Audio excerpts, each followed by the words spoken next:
Estamos de volta com Goiás Mais Enem na TV. Então, tá na hora da aula de Química. Eu já quero saber, você era um bom aluno de Química, Johnny?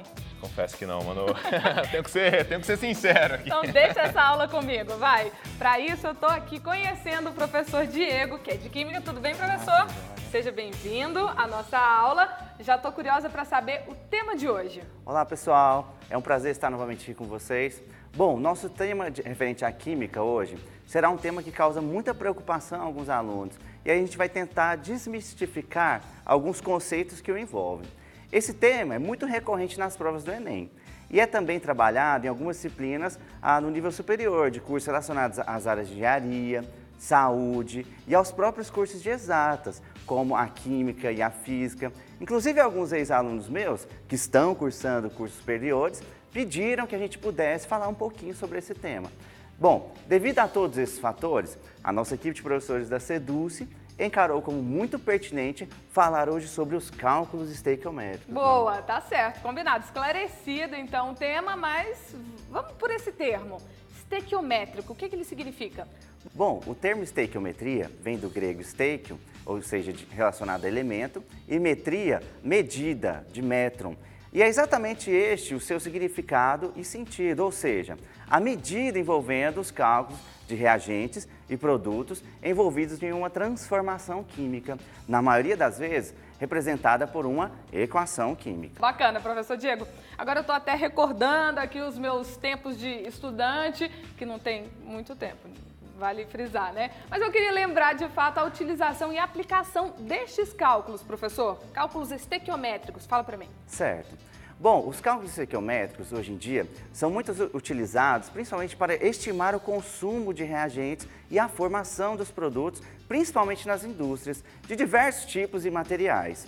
Além de estimar também o consumo de combustíveis e assim obter parâmetros até mesmo de custo, a formação de poluentes, o tratamento desses poluentes e também entender as proporções envolvidas na fabricação dos fármacos, no metabolismo desses fármacos e nas várias reações bioquímicas que ocorrem no nosso organismo. Tá aí.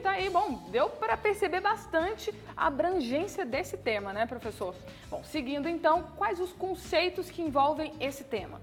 Bom, para entendermos bem o tema, é necessário que a gente comente sobre alguns conceitos que o envolvem, como por exemplo, a massa atômica, que é a massa, onde a União Internacional de Química Pura e Aplicada, a IUPAC, estabeleceu como padrão de massas atômicas o átomo de carbono 12, o isótopo de carbono 12. A massa de 1/12 desse isótopo de carbono 12 é chamada de unidade de massa atômica, muitas das vezes representada pela letrinha U, certo? Outro conceito que é importante a gente lembrar é o da massa molecular. A massa molecular é a soma das massas dos átomos que formam toda a molécula. A constante de Avogadro, ou número de Avogadro, é o número de átomos contidos em 0,012 kg de carbono 12. E o seu valor é 6 vezes 10 elevado a 23 por mol, certo? O mol é outro conceito que a gente já linka aí nesse assunto, também chamado de quantidade de matéria. É uma unidade química que pode ser considerada como número de átomos, moléculas, pode ser relacionada com unidade de massa, de volume. Nós temos também a massa molar. Olha, ela já é diferente um pouco das outras massas que vemos até então. É a massa em gramas de 1 mol de entidades elementares, tais como átomos, moléculas e agregados iônicos. Ela é numericamente igual à massa atômica ou à massa molecular. Entretanto, ela é dada em gramas por mol.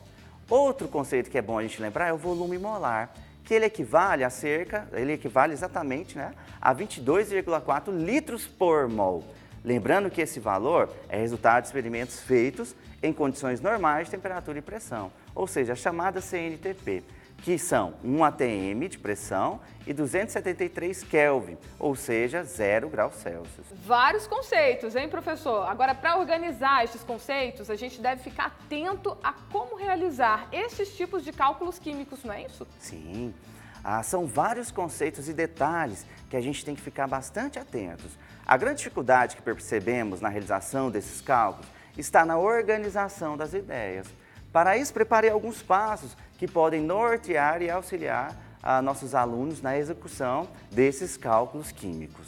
Antes de começar a resolução dos cálculos, devemos seguir alguns passos como escrever a equação química, balancear essa equação química, acertando os coeficientes estequiométricos ali das substâncias, estabelecer as proporções das grandezas envolvidas no problema, lembrar da relação e que no cálculo estequiométrico nós podemos obter diferentes informações, como a partir de um mol, a gente pode descobrir a quantidade de átomos ou moléculas.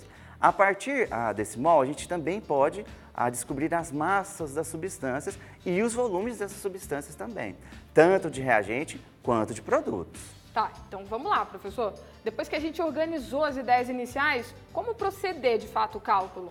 A execução dos cálculos vai utilizar basicamente na regra de 3. E na regra de 3, temos que ficar muito atentos à seleção e organização dos dados. A primeira delas envolve a questão da pureza dos reagentes e o rendimento da reação, que basicamente aí vai envolver porcentagens e vai cair na regra de 3. A segunda envolve a questão quanto às massas molares ali dos reagentes e produtos, que vai nos dizer também informações quanto ao reagente limitante e reagente em excesso. Ok, professor, mas agora vamos colocar tudo isso em prática com o quê? Uma questão do Enem, vamos lá? Sim, vamos ver essa questão do Enem de 2013 que eu separei e preparei para a gente analisar juntos.